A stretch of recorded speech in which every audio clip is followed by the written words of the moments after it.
but I definitely want to make sure that people are seeing what's going on, and so that's the most important thing to me right now. And it looks like there we go. Okay, so now I am live um, by myself doing it. I'm live on a few different platforms, but at least I'm in control of it now via Facebook. So I am also live streaming to, I believe, Twitch and YouTube at the same time. So which is really cool. If any of you missed what was happening, first I said hi to my daughter's husband's, my son-in-law's sister. She said hi.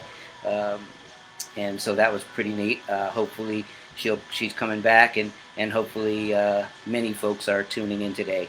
I am running, like I said, three um, uh, three social media platforms right now, which is kind of cool. But I'm having to do it in a different way because they don't make it so easy. But I found a way to. They used to call me OB-Guyver back in the day because I would always find ways to rig things to make things work.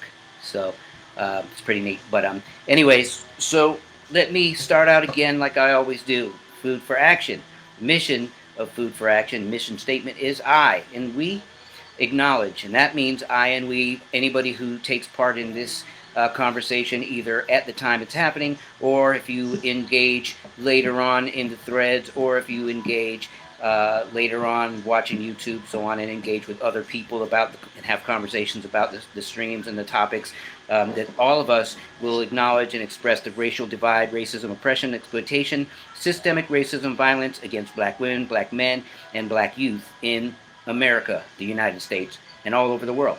I and we will proactively help create a path to a true united state in America that is united together so that we can stamp out racism. We can all be anti-racist, and we can be on a mission to make sure that all people that represent hate, that those people are invited to the conversation that will give them an opportunity to lose those hateful beliefs and oppressive beliefs, and hopefully will start a chain reaction to create a better world for my children's children's children's children's children's children.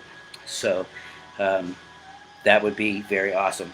Even though I won't be here to see it, hopefully I had a part in helping make progress in this subject. So again, I welcome you all when you come back and forth. It's so funny. I think I mentioned this when I was here Wednesday with you. Is that uh, I see like 2, 3, 12, 10, 5, 2. I see those numbers go back and forth like just now, and I'm like, wow, there's not many people tuning in. And then when I look when the video's over, it's like 198 or 200 and whatever, and I'm like, what? So I don't understand how it all works, and I don't understand why it doesn't um, get to me that way. But I do appreciate everybody who does stop by and who takes the time to listen and takes the time to let this food enter their systems for thought. And then, obviously, as the title of this live stream, Food for Action, you will turn those thoughts into words, expression, and action outwardly to other folks to help make this battle be won by us and stamp out racism. So, some topics that we're going to discuss today are very interesting. I think what I want to do first is I'm going to go ahead and approach Facebook this week. So, on my page, as you know, I post multiple times, maybe 3, 4 times a day, sometimes more, depending on what the feel is, how things are going, and so on. And what was I going to say? And so, okay, so I posted a couple of things that got a lot of attention, and I do my best to communicate with folks. I don't get to these things a lot of times right away because I'm also answering messages, text messages. I'm talking to folks. I spend more time on my phone than I ever have in my entire life, and it's crazy, but hopefully it's all for good. So, anyways, through doing all that, I kind of leave Facebook this part of it, the streams that, and the things that people add to the post, and I come back to get those later. And so when doing that this week, one of the posts that I did was a Time magazine cover that said America. It's got a picture of a black man running with a backwards ball cap, sweater, jeans, and a massive amount of police officers behind him with clubs and whatever riot gear, I guess they call it. And so, and it says America 1968. The 68 is crossed out. Then it says 2015. 2015 is crossed out, and then it says 2020. And then it says what has changed and what hasn't. It's a very good article.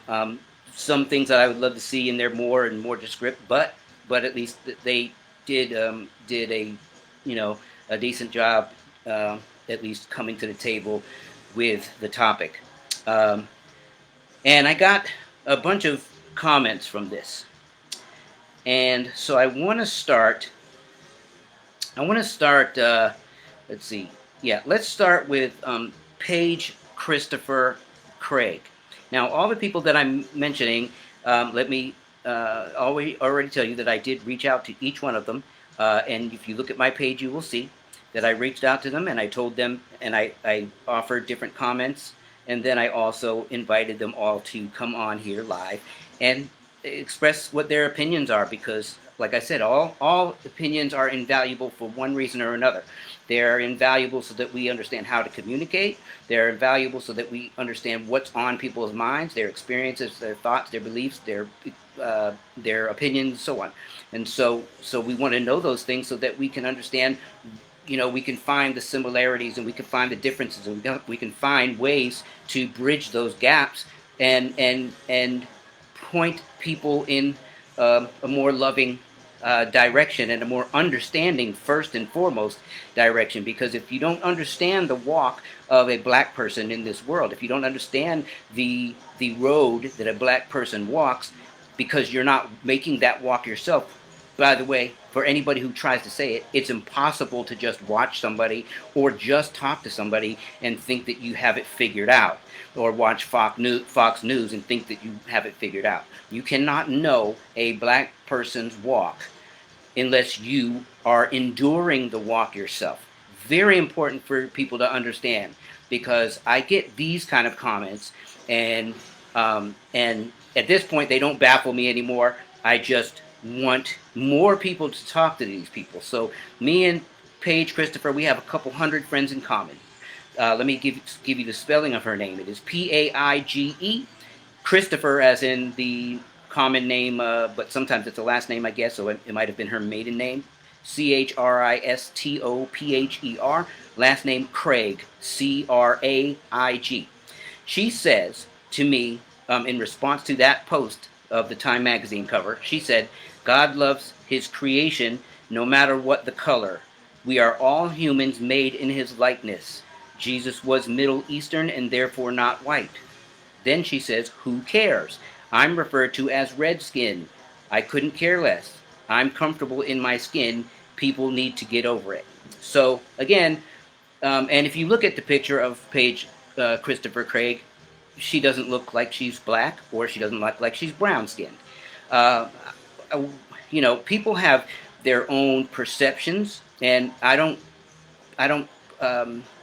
condemn those. That's up to them. Everybody has a way to self-realize and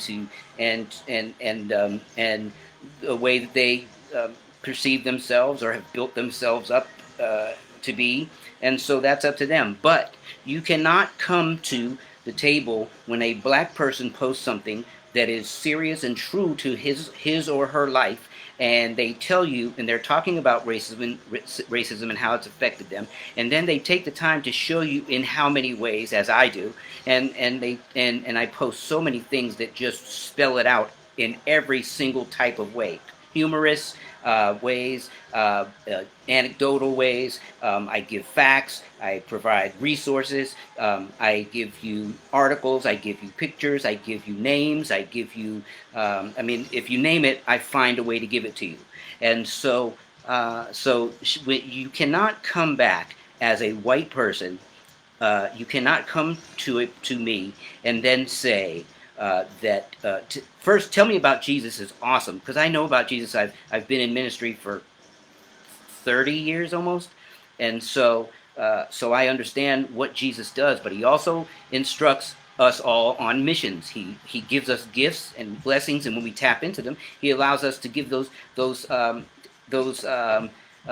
transfer those gifts to others, and that's an awesome godly thing that he does, and loving thing that he does. And so my point is that when when that when he gives you these things, and he has you tap into that thing which he gave you, whatever it is. And for me, it's this. I believe at this season, and so while I do this walk, I make sure that I'm doing everything that I do in as Christian a way as humanly possible, and I believe that I am doing way better than I believed that I could. Let's just say it that way. And like I said, I talked to several pastors over the time that I've been doing this, and have gotten nothing but love and encouragement from those folks. And I'm talking about pastors, like I said, Pentecostal, Episcopal, Baptist, Southern Baptist, Independent Fundamental Baptist, crazy enough, Catholic. If you name it, I have probably spoken to someone of those faiths, denominations rather, and have gotten nothing but love from them for what I'm doing. So I think that that's awesome. But again, not to pat myself on the back, but when I also then, after Paige Christopher Craig makes the references to God and what God doesn't care about, and then she says, she admits that Jesus wasn't white skinned. That's awesome as well. But then she says, who cares? So that is the point, is that what happens at a certain point in when a lot of white folks address me, and I'm sure other black and brown folks, what you do is you start to you say valid things, and then you follow them up with your opinions based on your perception and your lack of understanding of the black experience. Because then you say, Paige Christopher says, who cares? And obviously people care, because if you look out your door, even if you turn on Fox News, but any news station, you go on any Google, whatever, and you're seeing the murders and the oppressiveness and the marches and protests and so on. You're seeing these things occur, and then you can go to history books, not the ones probably in school where you went, but you can find them. You can look in the Library of Congress. You can look on Google online. You can look at people's favorite Wikipedia, whatever you want to look at. Doesn't matter. But I've given you several resources if you look at some of my previous episodes. But what you find out is that there's a lot of people that care. And as a matter of fact, the reason that racism exists is because there are so many white people that are racist that care about black people's existence. Not that they care about them, they care about the existence of them, and they don't like the fact that we're no longer slaves. They don't like the fact that we have achieved the things that we have achieved. They are prejudiced people. They are people called Klan. We all know who they are. White nationalist groups, we know who they are. We know what they are. So when you say who cares, there's a lot of people who care. They care in that way. And then in response to that, because of what we've endured as black people, then we care. See, so there are two groups of people, which are the two groups that are focused within the conversation of racism for the most part. There's other branches of this as well, but for the most part, if you're talking about the conversation between white and black people, then there are white racists, and there are hate groups, Nazi groups, and so on and so forth, like I mentioned a minute ago, and those groups care about the existence of black people because they don't want it and they don't like it, and they don't think of us as people. So again, that there's two groups of people that do care. So you can't say that. And then you follow that up, Paige Christopher Craig, with I couldn't care less. So if you couldn't care less, then you're part of the problem. Because if you couldn't care less, that means you're not addressing the fight against that. Even if you call yourself a non-Christian, a non-racist, Paige Christopher Craig, if you even say that you are not a racist, if you're not, If you say that your best friends are black, if you say that you love some black people and then blah blah blah, and you have coworkers and you eat together and play together, whatever, guess what? If you say all that because of the fact that you just said you couldn't care less, means that you're not one of the people that are fighting against racism, which means that you are part of the problem, and you're definitely not part of the solution. And then you follow that up with people need to get over it. And that I hear from hundreds of people every week. If you look at any of the posts that I make, you'll see this over and over again. People saying, get over it, get over it, get over it. Why are we supposed to get over something that still exists? Why are we supposed to be getting over something that still is oppressing us to this day?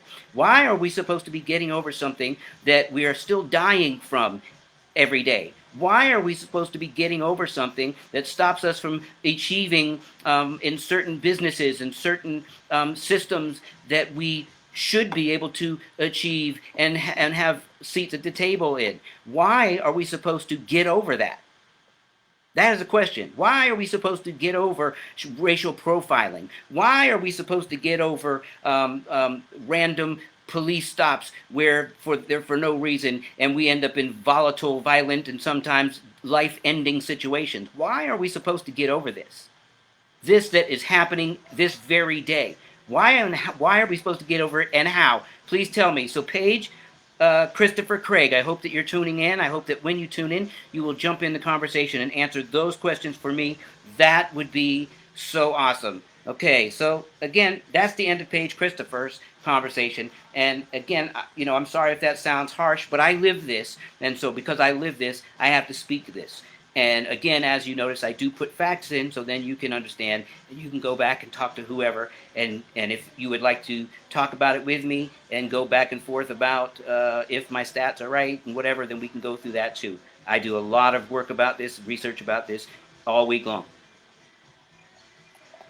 And I live it.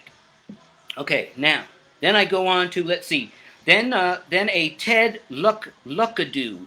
That's Ted, T-E-D, Luckadoo, Luckadoo. Another one of the folks that I invited to come on. And I made them open invitations for whenever, but I definitely reminded them again today on Facebook.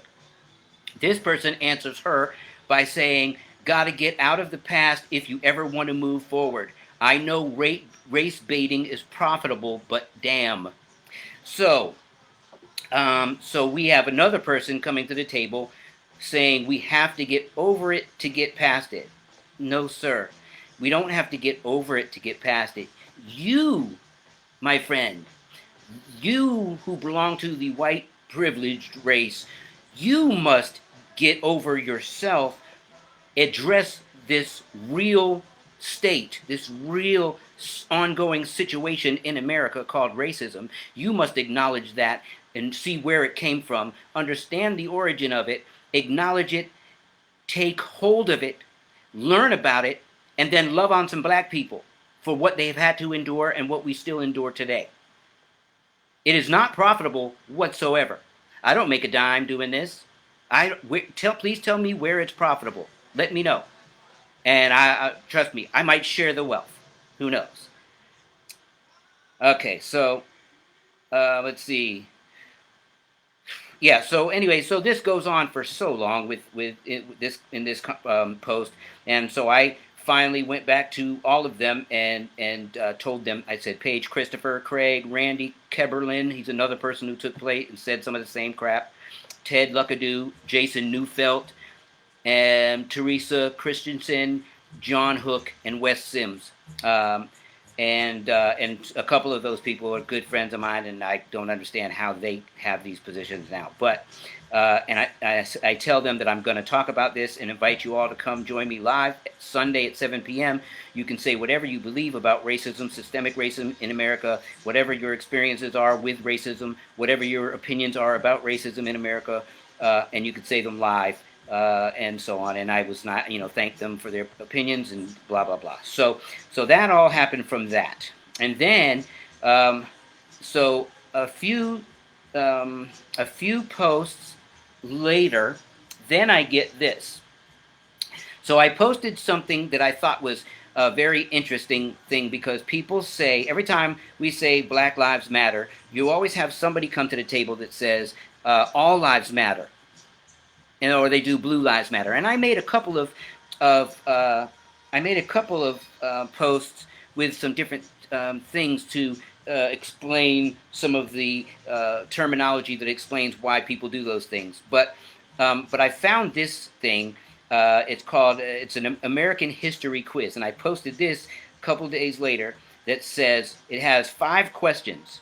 The 5 questions are brought to America in chains at the bottom of ships, and it says there's 2 choices, A and B: Black Lives Matter, or B, All Lives Matter. Then the second question was enslaved in America for over 400 years. Black Lives Matter is A, or B, All Lives Matter. Were counted as 3/5 of a human being in America. A is Black Lives, or B is All Lives. Next question. Prevented from attending school with whites in America until 1954. That's 1954. That's not long ago. A, Black Lives, or All Lives. Were lynched or killed in America for speaking to white women. Black Lives, A, or B, All Lives. So the point being is that all the people that try to answer Black Lives Matter with All Lives Matter don't understand the reason that we celebrate and that we encourage and that we proclaim that Black Lives Matter. It's not that all lives don't. It's that our lives didn't at one point. We weren't even considered human beings. So now we're trying to tell all the people that still are part of systemic racism. We're trying to tell you, trying to get the word out to you that we matter, as we didn't. In this society, this nation was built on principles and laws that made us not people, that made us not humans. And some of those laws haven't even been written totally off the books. Listen, let me get to another point, which is really interesting that came up because my brother, Giovanni, Mr. Incredible, he posted something. What was this thing? He posted about, I'm not sure. Wait, that one wasn't him. Well, doesn't matter. At this point, so there was a post about, there was a post about something that that the 17th president, Andrew Jackson, vetoed this motion of civil rights motion for a civil rights bill. It's section 1781 civil rights bill, and this was it was constructed to give equal to have all people declared equal in the United States, regardless if they were slavery or previous condition, which was slavery or servitude, race, color, so on. And so we were supposed to then be proclaimed equal citizens in the United States. And this was the first bill, and Andrew Jackson vetoed that bill. Now, luckily, Congress came back and they pushed the bill through and they overrode that veto, so that was pretty awesome. But the problem with that is that 1981 bill still does not have the effect that it's supposed to, even when it comes to businesses. There are certain rights and things that are not taken the way that it's translated. Let me bring up this piece. There's this thing, you can look this up. This is on the Atlantic, and you'll find this in. By the way, before I pull this one up, you'll find this same a copy of this same study. You'll find this in several websites and resources. By the way, but this one is from the Atlantic, and it's the nation's first civil rights law needs to be fixed. Section 1981 has been on the books for more than 150 years, but its promise has never been fulfilled. As America reckons with its history of racial injustice, systemic inequalities, and white supremacy, perhaps more profoundly today than at any time since Reconstruction. Congress should take a look at this, blah, blah, blah. So it's saying that Congress should take a look at this law. So, section. So the key first section of the law, which was section 1981, was a watershed in 1866. It legislated for the first time that citizenship belongs to persons of every race and color, and that all citizens shall have the same right to make and enforce contracts, and to full and equal benefit of all laws as is enjoyed by white citizens. Um, so, and so up to that point, the concept of whiteness existed in a law like a mark of privilege. That's where we get the whole white privilege. What do you call that? The white privilege term. So, or one of the places that we get this white privilege term. After its passage, the civil rights of white Americans were supposed to become a baseline, a standard that applied to all citizens. So, at one point, via this 1981 section, it was supposed that the courts were supposed to use white life as a standard for all lives, but that was never obtained even to this day. So I encourage you guys to go look up this this section, because it is more than fascinating to read some of these things, and I'm sure you can pull these things up on YouTube as well. There are so many things that I was introduced to this week about the Bronx Zoo, and how they caged Africans in a section of the zoo to be observed, and they would have these recordings talking about how their lineage, Africans' lineage, was from apes, and have all these little pictures and showing this progression from apes and caveman to black people, and black people were literally in cages, and they weren't just all just random black folks. Some of these black folks in their countries and in their tribes were kings and queens, and they were rampaged by white folks that went to study these Africans, and they brought them to America, to the Bronx Zoo, and into cages with animals. So, like animals. So all of these things that have existed, and if you really open your ears and your eyes and your hearts, you will see what we're talking about when we are fighting racism. It's not just something to do for the moment. It's not for attention. It's not for anything but to find and have our equal say, equal positioning, and equal quality of life. It's funny that is something that we still fight for today. We fight to achieve a quality of life that is at least equal with white people. That's like a goal in people's lives, and it's sad, and it's frustrating in so many ways that's what we have to go through in order to achieve and have progress. Again, please, if you're tuning in back and forth, I know people are busy, so you log in and then you log out. If you do log in, please, or if you're any of those folks that I mentioned to come on and talk to me live about your posts and so on, and opinions, please come on and let's talk about it. I would love to. Sorry, I had to drink my old trusty apple juice with crazy ice cubes, because I don't know why, but it tastes good. Okay.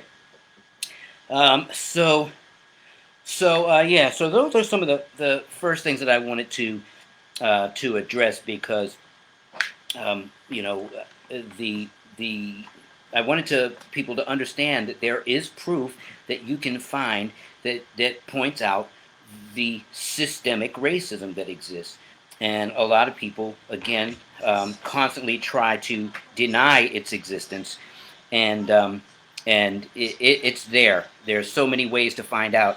I mean, you could just simply type it in your computer, and you can go on anybody's website. Again, I want to make this clear too, because these days, look, um, we have heads of police departments, uh, governors, mayors, teachers, scientists, sports leagues, owners, corporations. We have all these people that acknowledge systemic racism, but yet some of you folks cannot grasp that it exists. And I'm trying to figure out, and I think I posed this question before, if I know that it exists, and every black person that I know knows that it exists, and even some white folks that I know and admit that it exists, and all the sports owners and all these corporations and all the heads of states and governors and mayors and congressmen and heads of police departments and fire departments and educational heads and scientists, and I mean, if you name it, there's probably no category of businesses, and even in the systems themselves that don't admit that that systemic racism exists.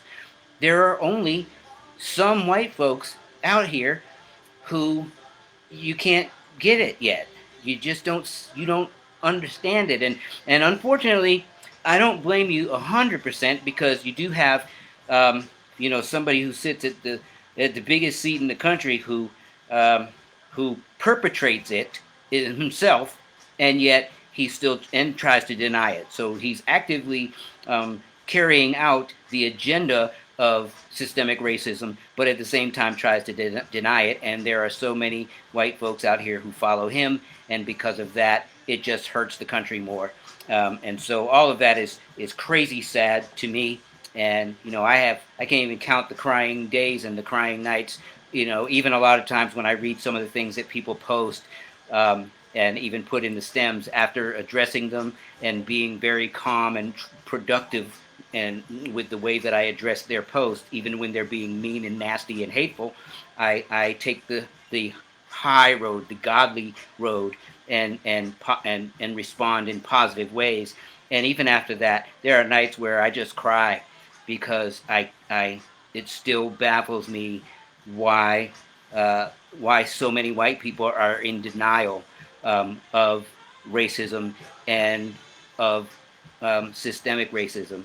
They believe what they believe, and despite what they see and what they hear and what people will tell them, the things that are right in front of your eyes, you choose not to acknowledge that it's there.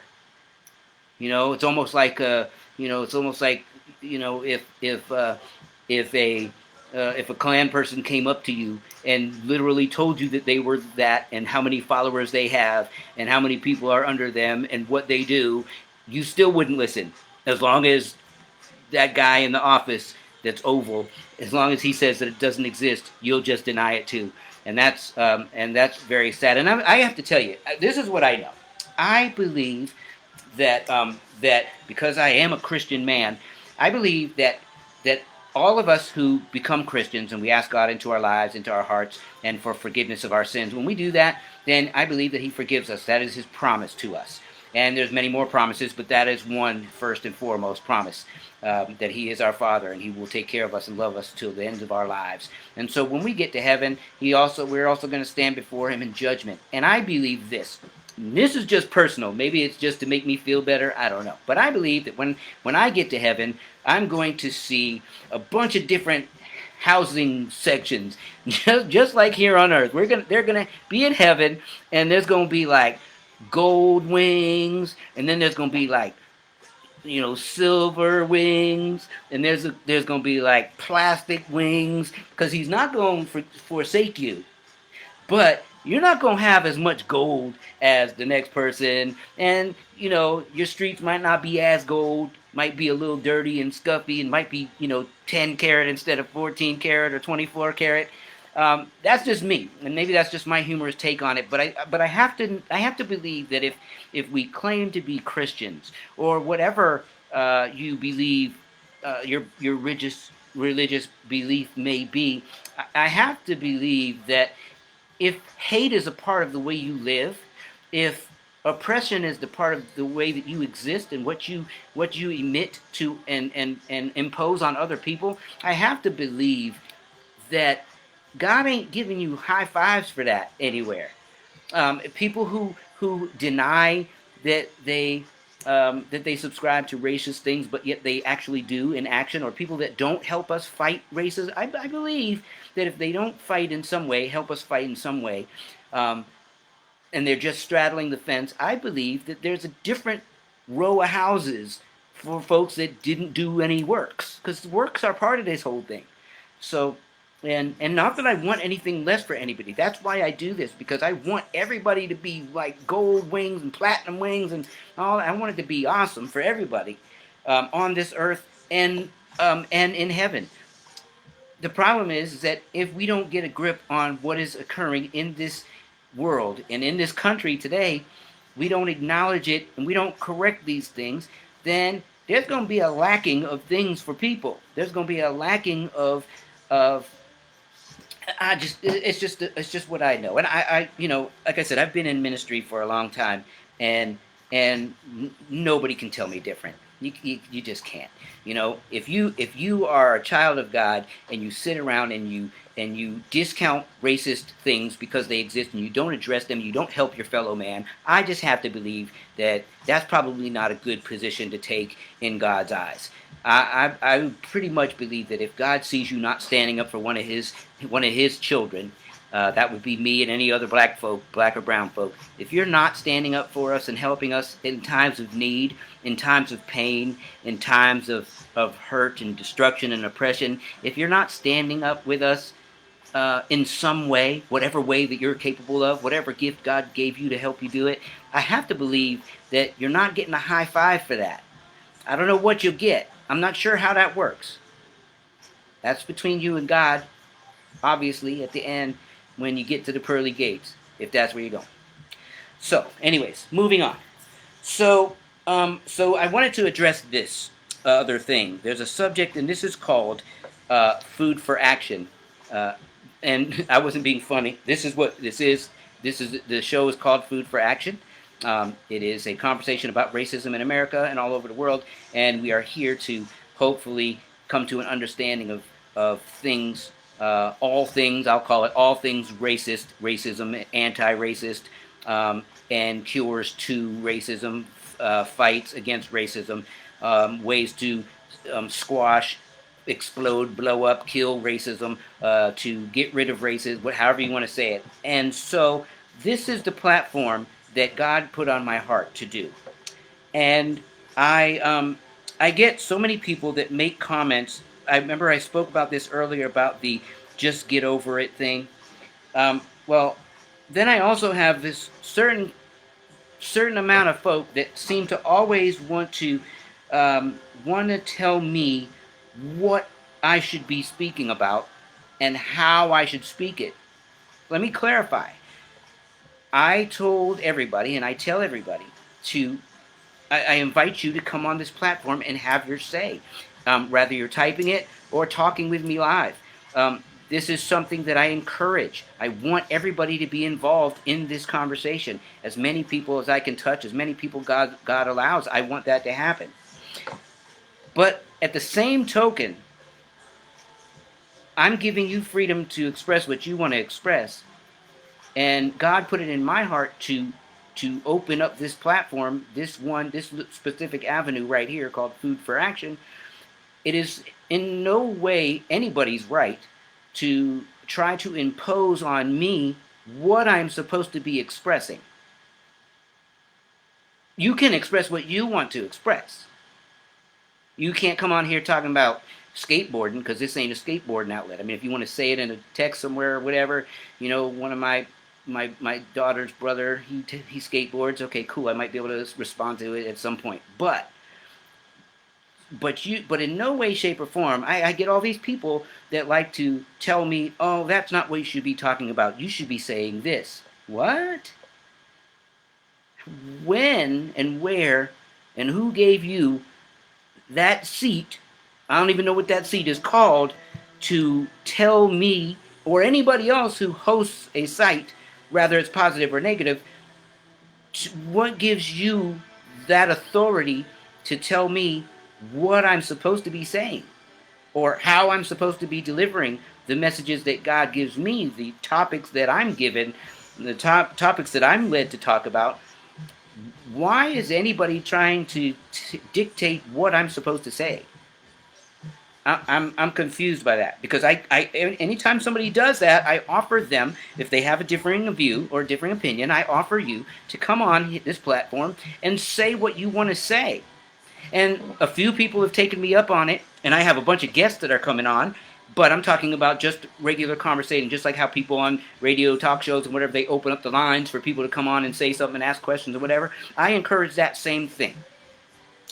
And all the people that tend to tell me what I should be doing and what I shouldn't be talking about and what I should forget about and what I should move on from, it seems that none of those folks ever show up to the table to talk about it.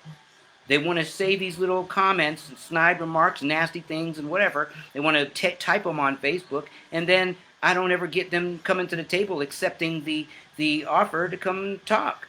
Let's talk together. Let's get this all out in the open, you know?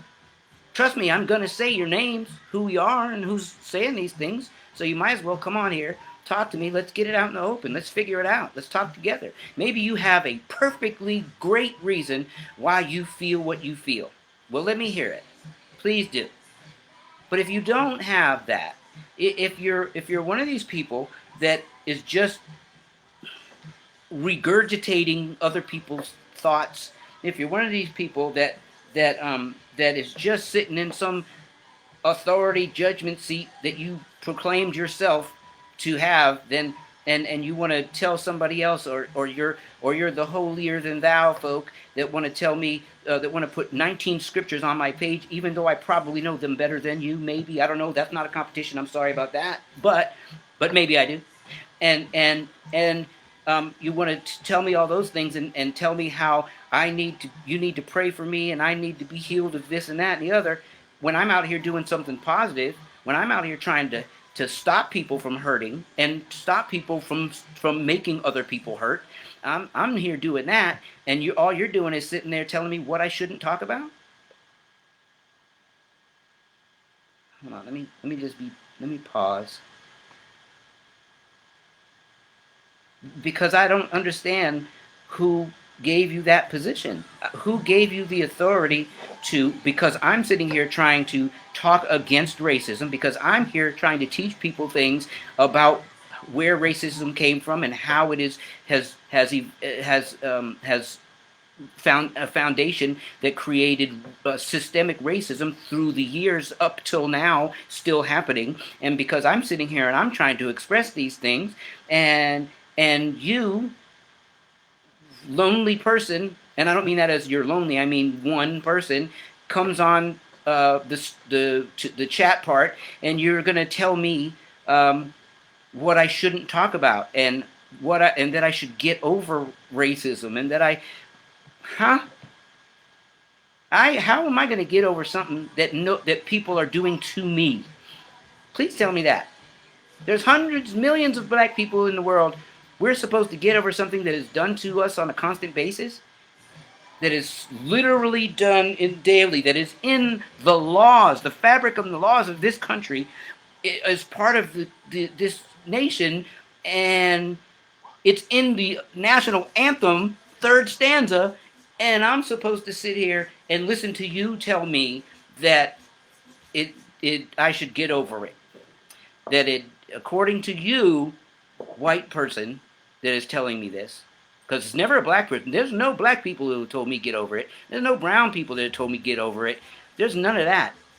Matter of fact, There actually was in the beginning a couple of black folk that were trying to say, hey, maybe we can get past that. We don't have to talk about it so much. But then after they watched a few more episodes and I put more knowledge on here and I gave more references and more sources, then they changed their story.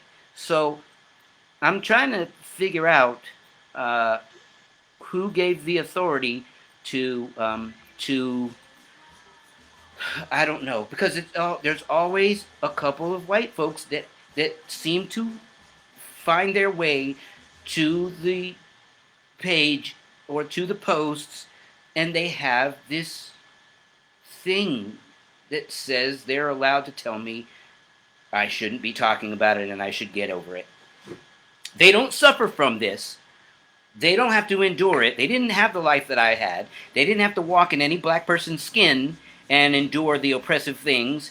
They didn't have to do that, but yet they feel that this today, the things that they know about, I guess, happened a long time ago, maybe the little bits and pieces of information that they have, and so they believe that we're supposed to get over it. Wake up. White America, wake up.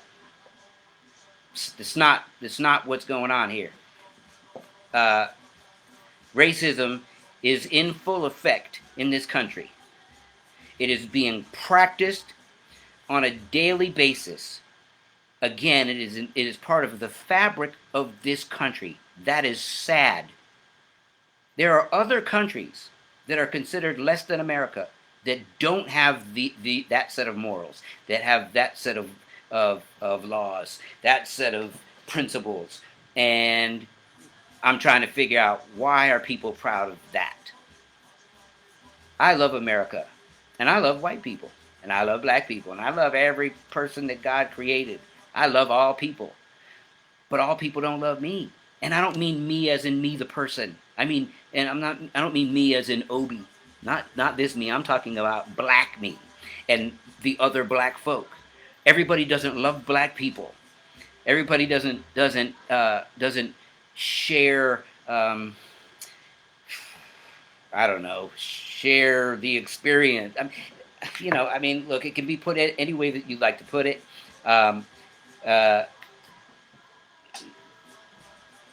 We need more of you to wake up and to understand and acknowledge what's going on in this country.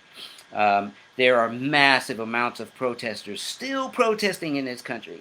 And I'm telling you that and a lot of the protest is majority of white people doing it. It's awesome.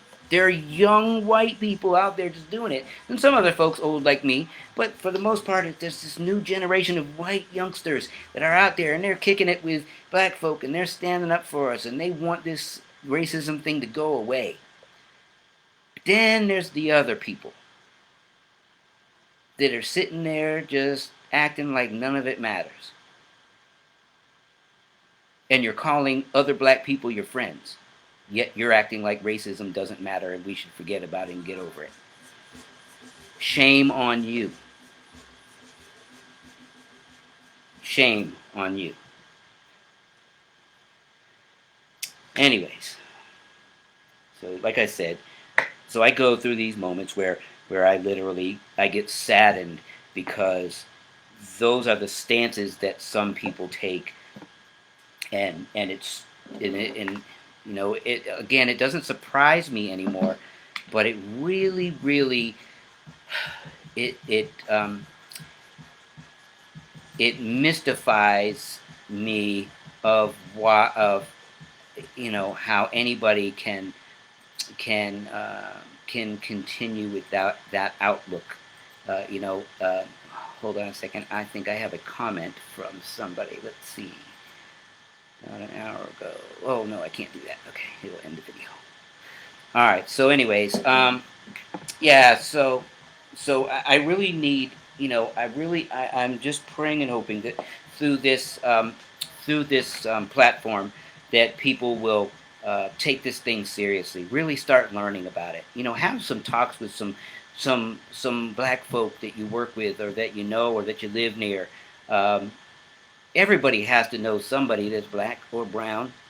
Have a conversation with that person and some more black folk and some more, and find out what this experience is about.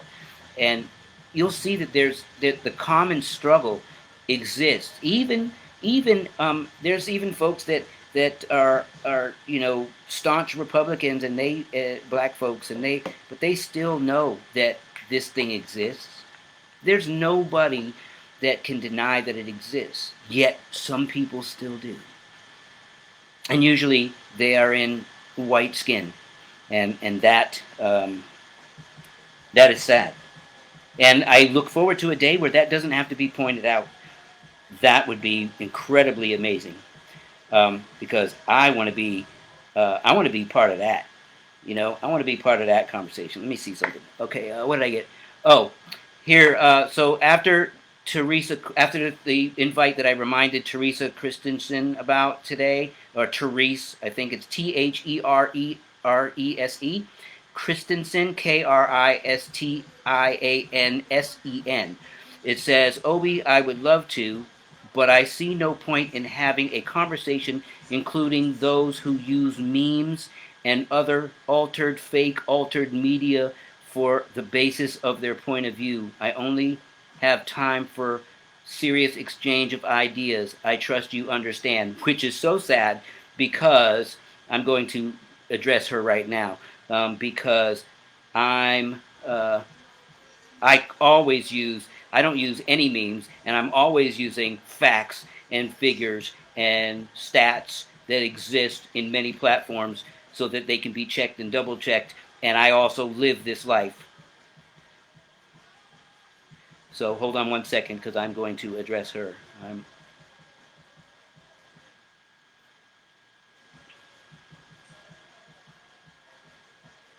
Uh,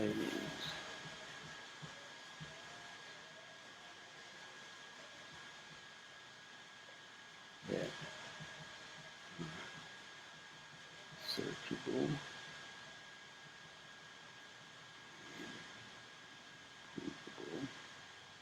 Sorry for the silence. Who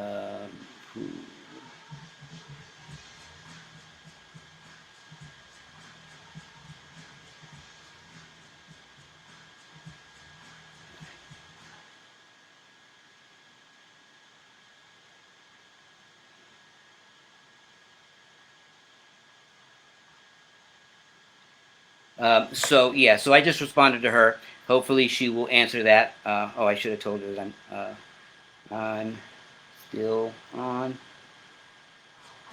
still online. Just spoke about you.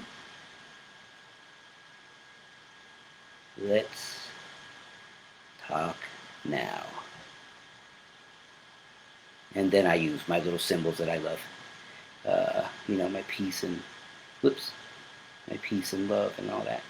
Anyway, so yeah, hopefully she'll jump on here and join us. But again, as you heard the message that I just read from her, there's always some kind of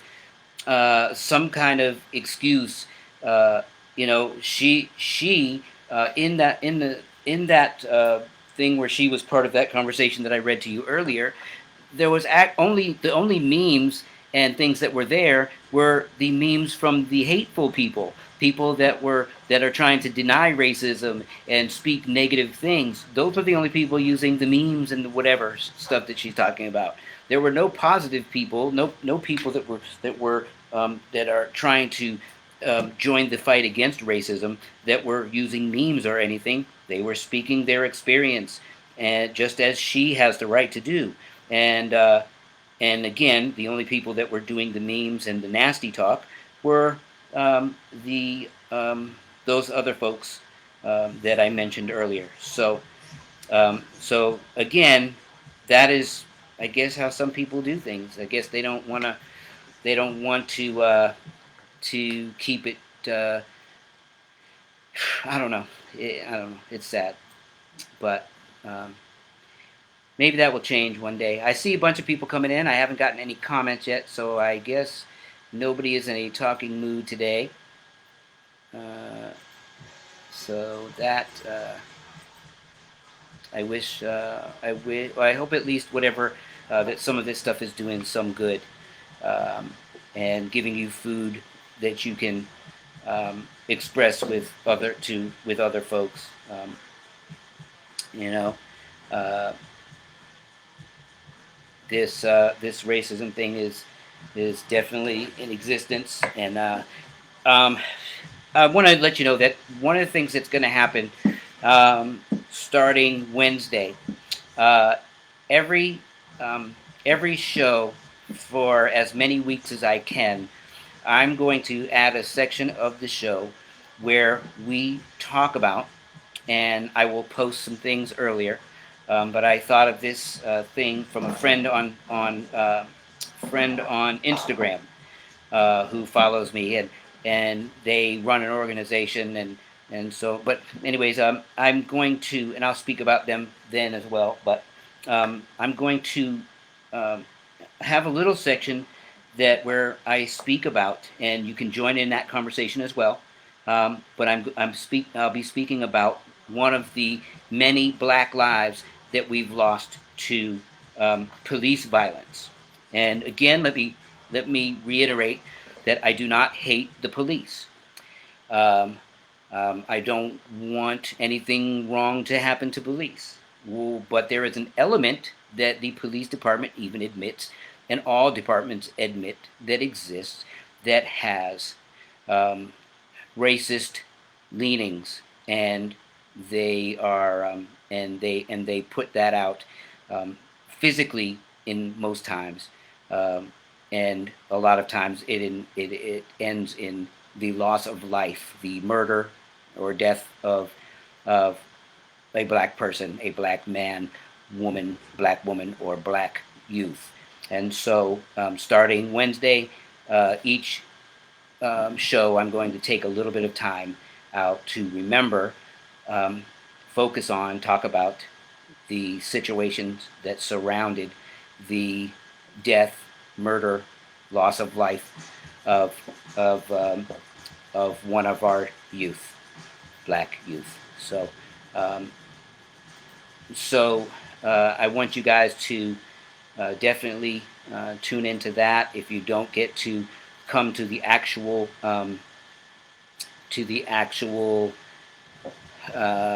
to see me live, if you don't get to do that, I would like you to at least um, you know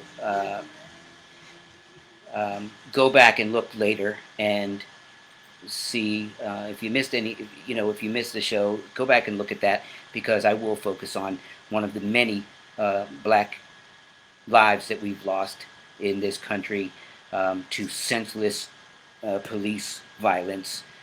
I think it's important to go along with the understanding of what defunding the police, when people talk about that, what that really means, because it doesn't mean to get rid of police departments. It is an expression to get some of the funding that is used in various not productive ways, and get those monies to be evenly distributed in different through underserved communities, um, impoverished communities, black and brown communities, um, to handle things like mental health, housing, the educational system, to get better books and better technology and so on, internet access, um, and again, some of the accesses that other folks get to enjoy on a daily basis that some of these neighborhoods cannot. And so, how long is my show, and how often does it run? So that's Joshua Proctor. How long is your show, and how long does it run? So at this point, because I'm not syndicated. So in other words, I'm not on a network. So because of that, I usually kind of go. There's not really a time frame. If I'm sick, as a lot of people know, excuse me, a lot of people know that I have chronic Lyme disease, and so I suffer. That's why I have my dark glasses on today. They are prescription glasses, but they're way darker because of the headaches that I get, and they're very intense. What a lot of people don't know is while I do this thing, I'm going through immense pain at most times, and a lot of times it's worse than others. And in those days, then I'll run it down to maybe a 45-minute show. But when that's not the case, when I can endure it like I am today, put the glasses on, then I go till the conversations are over. Um, I get text messages during while I'm talking, as well as messenger messages, and I try to address some of those things while I go too. So it just depends on when those things stop. I'm sure that if I ever get to a point where I'm on a network or something like that, if that is what God wants, then at that point, I'm sure there will be a time frame, 30 minutes to an hour. But for now, there's not a time limit. If you're saying that because you really wanted to know, then that's the reason. If you're saying that because you want me to shut up, not going to happen. But thank you for the question, Joshua Proctor. If there's anything else that you want to know or anything you want to express, please do so. Much love to you. So, anyways, what was I talking about? I try to address messages when they pop up, and so so here's what I want to talk about. This is the biggest thing, and I don't know why I didn't miss it. So this was what I was supposed to talk about in the beginning, and somehow or another, I don't know, it left my brain. So what I wanted to talk about was something called, it was a question that somebody asked me, and it's a really, really good question. Um, and I have a personal knowledge of some of this, and I also have I have certain opinions about it, but I wanted to take the time and do some research as well. So the question, if you want to shut up, haha, okay. If I didn't want to listen, I'd just leave. I wanted to know because I'd like to call in when I have time. Oh, absolutely, Joshua. Yeah, man, I was joking about the wanting me to shut up part. But yeah, Joshua, you can do that whenever you want to. What you'll do is, if you ever get to the point where you want to come on, we're probably going to run out of time this time. But if you want to, all you got to do is let me know. My phone number is on my profile page where this stream is coming from. My phone number is there. So if you wanted to text me during the week, or if you wanted to send me a message in Messenger, or however you want to do it, and yeah, man, you can come on and talk about stuff. I want to make sure that we're talking. We'll have to talk a little bit first, just to make sure not to script anything you say and not to monitor what you say, but just to make sure that make sure that there's enough substance to what we're going to talk about. You know what I mean? And maybe whatever you want to talk about might be something that would go together with a different week, a specific week. So I'd want to line it up for that. So, but yeah, everybody's invited, brother. Thank you very much. Okay, so I had somebody ask me this week this question, and I did some research again. So the question was, is racism genetic? And through the years, I'm old. I'm almost 52, and through the years, you'd hear little mumblings of that, from maybe some scientist or some doctor somewhere, some biologist somewhere, different people, but none of that could never have enough substantial proof in any way, shape, or form. And there's definitely no genetic trail to show that. But I did pull up some things because I wanted to make sure. Let me say this. I know, just from living, just from being here on this earth, I know that when a baby is born, there's lots of babies in my family, and I have one beautiful daughter, and I was there when she was born. But I love babies, man. When everybody has a baby, I'm the first person to want to babysit. But but to my knowledge, and this is just me, this is just from having common knowledge and existing and breathing air. Um, I've never seen a baby hate anybody. I've never seen a baby, after the doctor smacks them. I don't even know if they ever got mad. I've seen a baby get mad at that so that they could breathe. But and that's just being funny. I've never. Even toddlers don't. They don't waddle around and at a store or whatever, and then see a black, if it's a white baby, see a black person and go, ah, black people. And neither do white people. I mean, neither do black people, black babies or toddlers. So just that alone has to give. There has to just be that's a commonality that in itself, just in its existence, says that we're not born racist, which means that's not a genetic thing. But uh, um, it's learned. It's with where it's your environment. It's your household. It's maybe an experience. If one race hurt another race, whatever.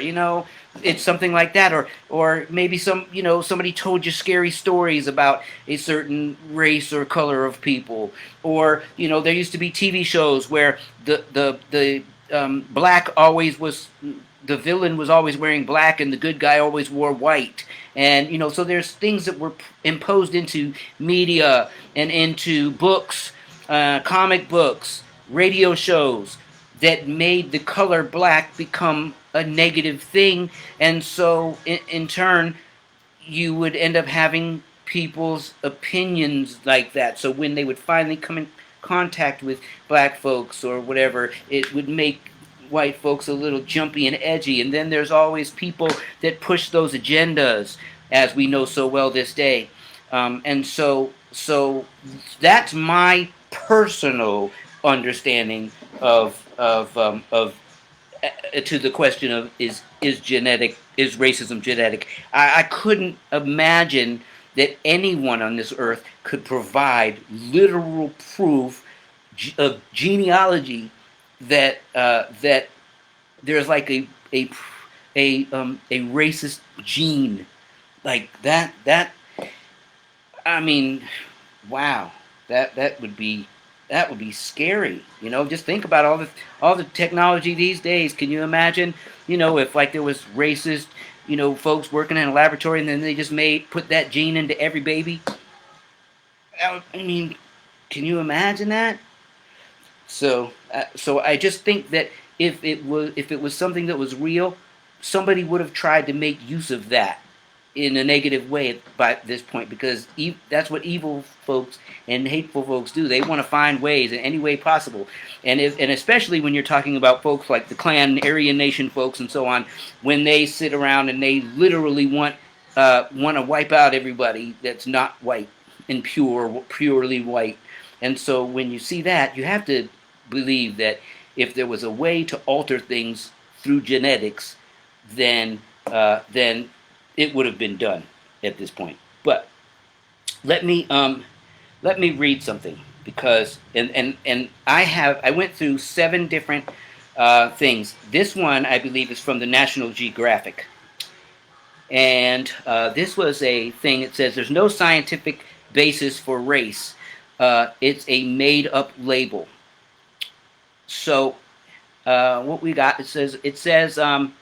In the first half of the 19th century, one of America's most prominent scientists was a doctor named Samuel Morton. Morton lived in Philadelphia, and he collected skulls. He wasn't choosy about his suppliers. He accepted skulls scavenged from battlefields and snatched from catacombs.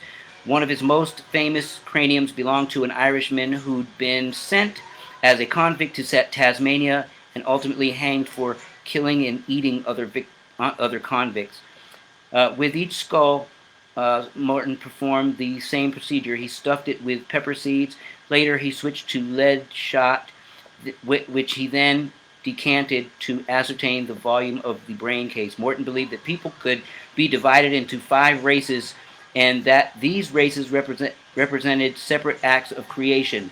The races had distinct characters which correspond to their place in divinely determined hierarchy. Morton's craniometry,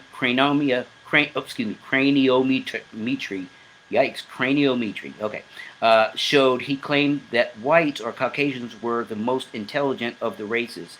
East Asians, Morton used the term Mongolian, though ingenious and susceptible of cultivation, were one step down. Next came Southeast Asians, followed by Native Americans. Blacks or Ethiopians were at the bottom. In the decades before the Civil War, Morton's ideas were quickly taken up by the defenders of slavery.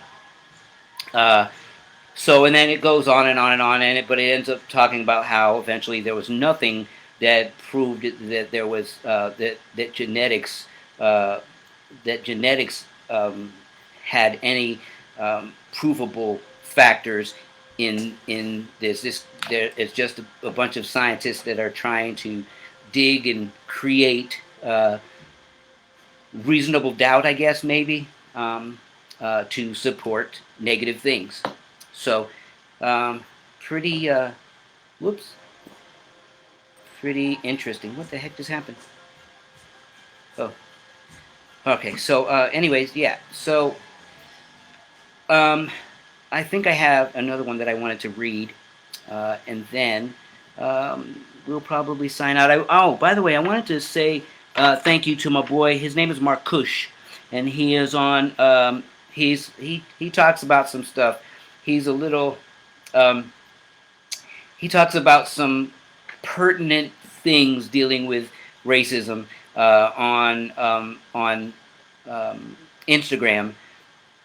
He's a little more, I want to say, harsher than me in the way that he attaches it.